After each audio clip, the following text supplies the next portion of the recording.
Praise the lord ప్రియులారా, ప్రభు మాట్లాడుతుండగా విందాము.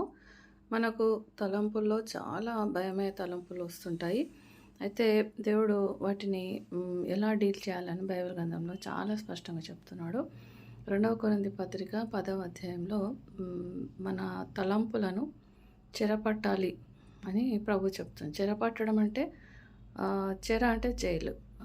థాట్స్ని ఏం చేయాలంట? చెరపట్టాలంట. అంటే ఏంటి? మనకు వచ్చే థాట్స్ని క్యాప్టివ్ చేసుకోవాలి, అంటే పట్టేసుకోవాలి వాటిని, అంటే వాటిని బైండ్ చేయాలి. వాటిని బైండ్ చేసి జైల్లో వేస్తే బయటకు వస్తారా? రారు కదా.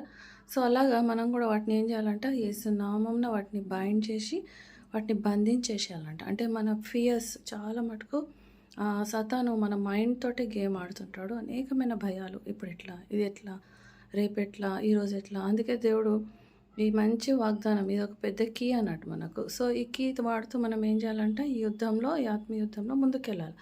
సో మనం వచ్చే ప్రతి థాట్, మన పిల్లల విషయమే కానీ, జాబ్స్, హెల్త్, ఇంకా ఏదన్నా ఏ థాట్ వచ్చినా కూడా కొన్నిసార్లు డ్రీమ్స్లో సతాను డ్రీమ్స్ చేస్తుంటాడు. సో మన భయాలనే వాడు వాడుకుంటాడు సతాను.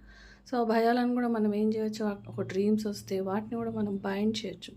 వెంటనే లేచి I bind them in Jesus name అని వాటిని బంధిస్తే అవి మరుసటి రోజు కానీ మన జీవితంలో కానీ జరగకుండా ఉంటాయి. సో కాబట్టి డ్రీమ్స్ని బైండ్ చేయొచ్చు, థాట్స్ని కూడా బైండ్ చేయొచ్చు. మనకంత పవర్ ఉంది, అథారిటీ ఉంది. ఏసునామమున దేవుడు ఇచ్చిన మన పెద్ద కీ ఏంటి? ఏసునామం. Jesus name, in the name of Jesus I bind అని అంటే అది బంధించబడతాయి, ఇంకా అవి నెరవేరవు. సో థాట్స్ని కూడా మనం ఏం చేయాలంట? చెరపట్టాలి. సో అలా మనము వాటిని క్యాప్టివ్ చేసి వాటిని బైండ్ చేసేసి ఇవి నా జీవితంలో నెరవేరవు, I reject this thoughts, I bind them in Jesus name అని చెప్పి మనం వాటిని బంధిస్తే మన అథారిటీని మనం యూజ్ చేసేంత వరకు కూడా భయాలు మనల్ని వెంటాడుతుంటాయి.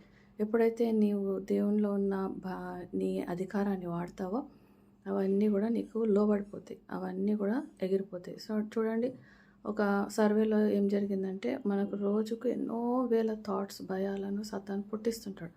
వాటిని అటాక్ చేస్తాడు. చిన్న చిన్న బాణాలు మన మీద, విషపు బాణాలు వేస్తూ ఉంటాడు. మన మైండ్ని కాన్స్టెంట్గా అటాక్ చేస్తుంటాడు. అందులో 80% నెరవేరవంట. అంటే ఏంటి? అంటే సతాన్ థాట్స్, సతాన్ ఇచ్చే థాట్స్, భయాలు, బాణాలు అవన్నీ కూడా నెరవేరవు.